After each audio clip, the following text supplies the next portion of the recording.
திருவள்ளூர் மாவட்டத்திலேயே முதல் முறையா கோதண்டராமர் கோயில கிரிவலம் நடக்க போது. இன்னைக்கு நம்ம எங்க வந்திருக்கோம்னு பாத்தீங்கன்னா எருமவேட்டிபாளையத்துல ஸ்ரீ அருள்மிகு கோதண்டராமன் திரு கோயிலுக்கு தாங்க வந்திருக்கோம். உள்ள போய் பார்க்கலாமா? அனைவருக்கும் வணக்கம். சென்னை கார்னோடை அடுத்த புதிய எருமவேட்டிபாளையம் கிராமத்தில் 2000 வருஷம் மிக பழமையான ஸ்ரீ கோதண்டராமர் கோயில வருகின்ற 29ஆம் தேதி புதன்கிழமை பௌர்ணமி மாலை 6 மணிக்கு ஸ்ரீ கோதண்டராமர் கிரிவலம் வருகிறார்.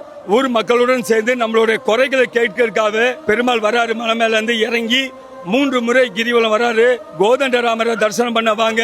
அவருடைய தரிசனம் பண்ணிட்டு கோடி புண்ணியத்தை நம்ம எல்லாரும் பெற்று செல்வோம். அங்க பாத்தீங்கன்னா பெருமாளுக்கு உகுந்த வஸ்திரம், நீல வஸ்திரம், நீல பூ இத வாங்கிட்டு வந்து கொடுக்கிறவங்களுக்கு வாழ்வில் எல்லா வளமும் பெற்று பெருவாள் வாழ்க. 29ஆம் தேதி கிரிவலத்துக்கு கலந்துக்குங்க.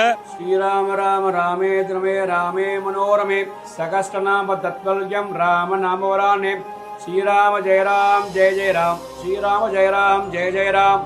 மூலவர் ராமர். சாலக்கிராம திருமேனி. சாலக்கிராமம் நேபாளில் ஓடக்கூடிய கண்டக நதி எடுக்கப்பட்ட கல்லான உருவான பெருமாள். பட்டாபிஷேகம் சீதா பிராட்டி மடியில் உட்காரச்சிருக்கார்.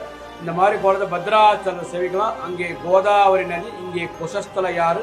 பெருமாளுக்கு பிடிச்ச வஸ்திரம் நீலகலர் வஸ்திரம், நீலகலர் சங்குப்பு. 3 பௌர்ணமி பெருமாளுக்கு நீலகரம் வஸ்திரம் சாத்தி நீலகரம் சங்குப்பு அர்ச்சனை பண்ணி பெருமாளை சேவித்தால் வேண்டிய வரத்தை கொடுக்கக்கூடியவர்கள். கல்யாணம் ஆகாதவா, குழந்தை பாக்கியம், வேலை வாய்ப்பு, வீடு நிலம் வாங்க என்ன வேண்டி பெருமாள் படியேறி வந்து பெருமாளை ராமா ராமா என்று சேவிப்பவர்கள் பெருமாள் நிவர்த்தி பண்ணக்கூடிய பெருமாள். ஜெய் ஸ்ரீராம் ஜெய் ஸ்ரீராம்.